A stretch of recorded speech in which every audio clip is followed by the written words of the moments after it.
అది ఇంచుమించు 2000 సంవత్సరం అనుకుంటాను. అంటే ఇప్పటికి ఎన్ని సంవత్సరాలు?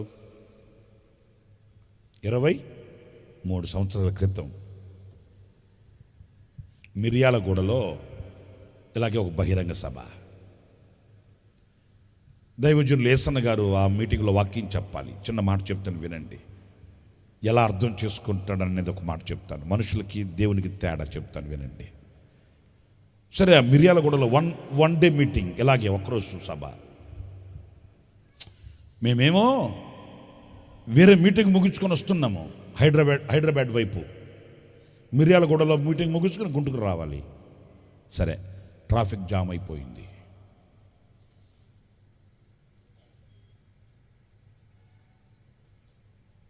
నాలుగు అయిపోయింది, 5 అయిపోయింది, 6 అయిపోయింది, 7 అయిపోయింది. మేము ఇంకా ట్రాఫిక్లోనే ఉండిపోయాము. ఇక మిర్యాలగూడలో ఇలాగే గ్రౌండ్ లైటింగ్ వేసి, పాపం వాళ్ళు సౌండ్ సిస్టమ్ కూడా మేమే తీసుకొని రావాలి. వ్యాన్లో ఉన్నాయి, మా దగ్గర ఉన్నాయి. ఇక అన్నతో యేసన్న గారితో మేము అంతున్నాం. టెన్షన్ పెరిగిపోతుంది. ఏంట్రా బాబు, ట్రాఫిక్ క్లియర్ అవ్వట్లే, వెహికల్ వెళ్ళట్లే, జనమేమో అక్కడ కాసుకుని ఉంటున్నారు. ఎట్టకేలకు మేము మిర్యాలగూడ గ్రౌండ్కి వచ్చేసరికి 9 అయింది రాత్రి. జనం కిక్కిరిసిన జనం అండి, వేల మంది. మీకు తెలుసుగా యేసన్న గారి మీటింగ్లకి ఎట్లా వస్తారు, వేల మంది.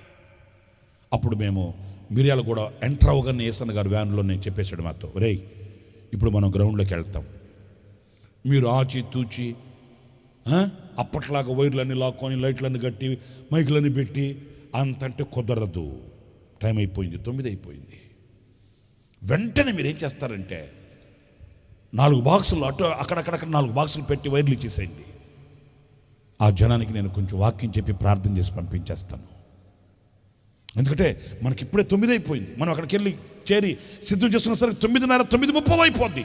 ఎప్పుడు వాక్యం చెప్పాలి, ఎప్పుడు వెళ్ళాలి వాళ్ళు ఇళ్ళకి అనుకో మమ్మల్ని వ్యాన్లోనే అప్రమత్తం చేసేసారు. ఇక మేము కూడా, నేను చెప్పాను కదా, ఇళ్ళు తగలబడేటప్పుడు ఫైర్ ఇంజిన్ వచ్చేటప్పుడు వాళ్ళు ఎట్లుంటారు కాఫీ తాగబోదాం అనుకుంటారా? అలాగున్నాం మేము కూడా. ఇంకా గ్రౌండ్లోకి వెళ్ళిపోతే ధన దిగేసి అన్న చెప్పాడు కదా, 4 బాక్సులు అక్కడక్కడ పెట్టేసి కనెక్షన్ ఇచ్చాను రెడీగా. ఇంకా వ్యాన్ గ్రౌండ్లోకి వచ్చింది బాబా, చుట్టుముట్టేశారు జనం. అన్న వ్యాన్ దిగకుండా వ్యాన్లోనే కూర్చొని మాతో చెప్పాడు, మీరు రెడీ అంటే దిగి వచ్చేస్తా వేదిక మీదకి అన్నాడు. ఇక మేము ఆ మీటింగ్కి వచ్చిన వాళ్ళని యవనస్తుల్ని కొందరిని, నైనా రే తమ్ముడు కూర్చొని రమ్మా ఎట్లా రమ్మా అంటే, ఇంకా ఆ టైంలో ఎట్లుంటారో చెప్పు, పర్వతాన్ని కూడా ఎత్తేస్తారంతే. ఇక వాళ్ళని మేము కలుపుకొని ఇదిగో ఇలాంటి బాక్సుల్ని టక నేను ముందుగా చెప్పేస్తున్నాను మా వాళ్ళతో, ఏయ్ బాబు మీరు వైర్లు రెడీ చేయండి, నువ్వు యాంప్లిఫైర్ పెట్టు, నువ్వు కరెంట్ సప్లై తీసుకో, నేను వెళ్ళిపోయి బాక్సులు పెట్టి చేస్తా అని మేము ప్రోగ్రామ్ సెట్ చేసేసుకున్నాం. ఇక టక దిగేసాం. ఇక మా వాళ్ళు ఏమో వైర్లు లాగుతుంటే, కరెంట్ లాగుతుంటే, ఇక మరలా ఏమో ఇలాగా రెడీ యాంప్లిఫైర్ పెడుతుంటే, నేను చెప్పాను కదా నేను బాక్సులు పెట్టి చేస్తానని. నేను కొంతమంది అవస్థలు తమ్ముడు రే అని చెప్పి బాక్సులు ఎత్తి ఈ బాక్సుల్ని అక్కడ పెడదామని పరిగెత్తుకుంటూ అక్కడికి వెళ్ళాను. నేను ఎక్కడైతే బాక్సులు పెట్టాలనుకుంటున్నానో అక్కడ ఒక తల్లి ఒక ఆయన్ని పక్షవాతం జబ్బు ఆయనకి కాలు చేయి పనిచేయట్లే, మూత వంకర పోయింది. అతన్ని అక్కడ పడుకొని పెట్టుకుని కూర్చొని ముసుకేసుకొని ఆమె. ఇప్పుడు నేనేమో అక్కడ బాక్సులు పెట్టాలనుకున్నాను. ఇవి ఎలాగా నేను వెళ్ళి చూశాను. హడావుడిగా ఉన్నామండి, బాగా టెన్షన్గా ఉంది. అప్పుడు నేను అన్నాను, మా ఈయన కొంచెం పక్కదేగా స్థలం లేక చేస్తుంటే పడుకోబెట్టుకోండి, పక్కదే ఇక్కడ బాక్సులు పెట్టాలా అని అక్కడ చెప్పి ఇటువైపు వచ్చి టక 4 బాక్సులు ఇక్కడ పెట్టించి అక్కడికి వెళ్తే ఆ అమ్మ కూర్చొని ఉంది. నేను అన్నాను, ఏమ్మా నీకే చెప్పింది తెగా పక్క జరగమ్మా, జరగబెట్టి చెప్తుంటే అంటే ఆమెనింది, నాయన ఆయనకి పక్షవాతం జబ్బు, ప్రార్థన చేయించుకోబోదాం తీసుకొచ్చాను, నువ్వే కొంచెం పక్కన పెట్టుకుని ఆయన అనింది. నేను అన్నాను, ఇది పక్కన పెట్టుకుంటుంది బడ్డికుట్ట సౌండ్ సిస్టమ్ ఇది సెట్ అవ్వదు, నువ్వు పక్క జరగా అని కోప్పడి మరలా నేను అక్కడగా ఆ 2వ కిట్ అక్కడికి వెళ్ళి 2 బాక్సులు పెట్టి మళ్ళీ వస్తే నా కళ్ళతో చూశానండి. ఇప్పటికీ కాదు, జీవితంలో సత్యంత వరకు మర్చిపోను. పాపం ఆమె ఆ మగ మనిషిని, భారీ మనిషి, పల్లెటూరు ఆయన, భారీ మనిషిని నేను కోప్పడేసరికి ఆమె ఈ రెండు చేతులతో ఇలాగా ఆయన్ని చేతుల మీద ఎత్తుకొని మొయ్యలేక అల్లంత దూరం తీసుకెళ్ళి అక్కడ పడుకోబెట్టుకుందండి.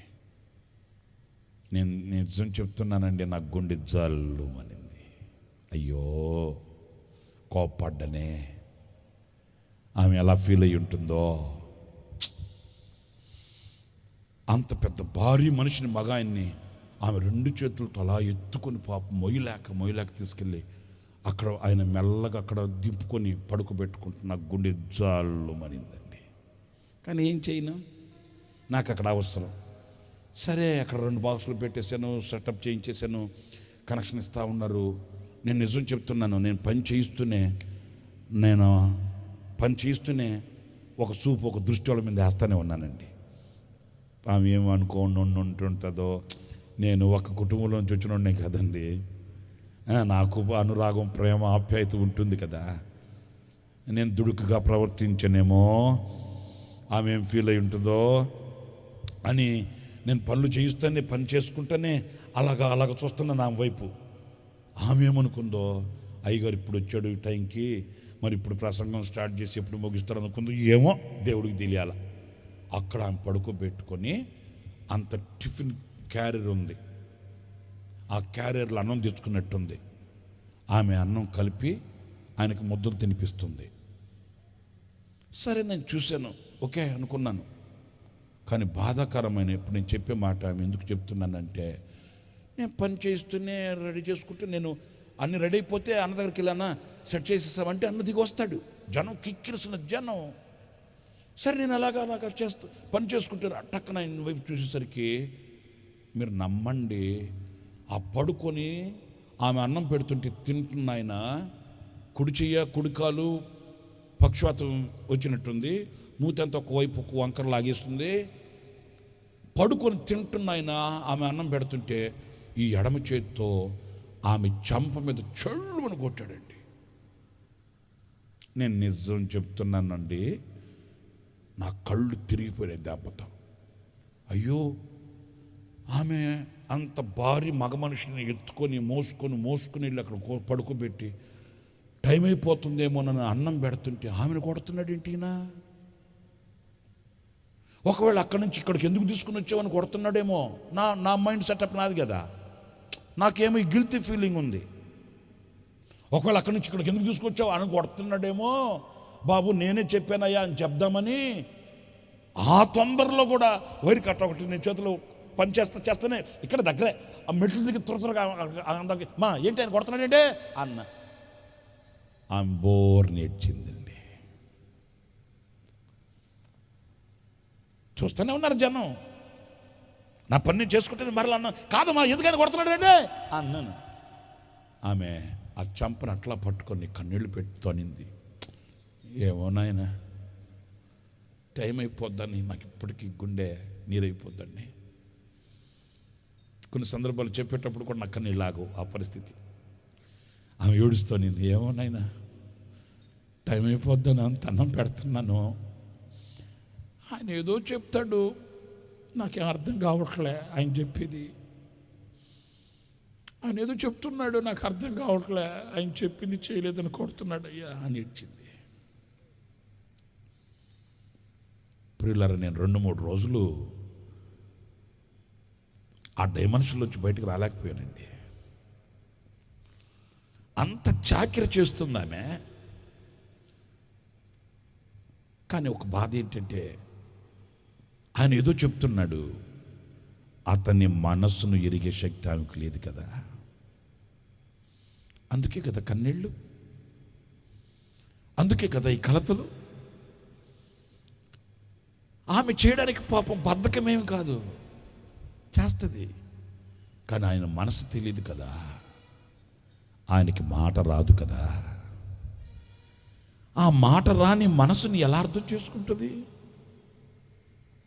ఆ తల్లి కన్నీళ్ళు నాకు ఇప్పటికీ కనుల ముందున్నాయండి.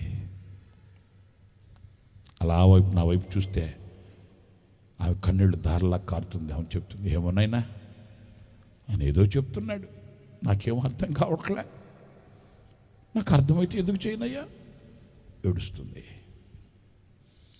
ఈ రాత్రి ఈ సన్నివేశాన్ని మీకెందుకు చెప్తున్నానంటే,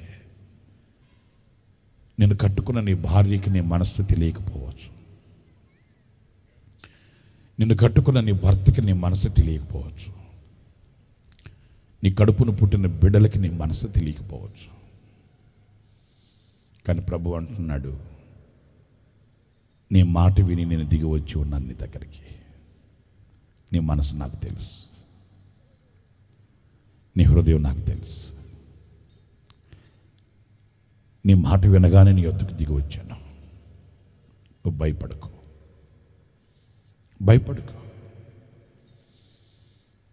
మనసు ఎరుగని మనుషుల వలె కాదు, మనసు ఎరిగిన మహా మనిషిగా నీ ఎత్తుకు వస్తాడు ఆయన. నీ గుండెల్లో ఉన్న ప్రతి బ్లాక్ డాట్, ప్రతి చీకటి మచ్చని చూస్తాడు. ఏది నీ హృదయాన్ని తొలిచివేస్తుంది, ఏ విషయమై నువ్వు ఆయన పాదాలు పట్టుకుంటున్నావు, ఏ విషయమై ఆయన సహాయాన్ని వేడుకుంటున్నావు. లేచి నిలబడండి, ప్రార్థన చేసుకుందాం.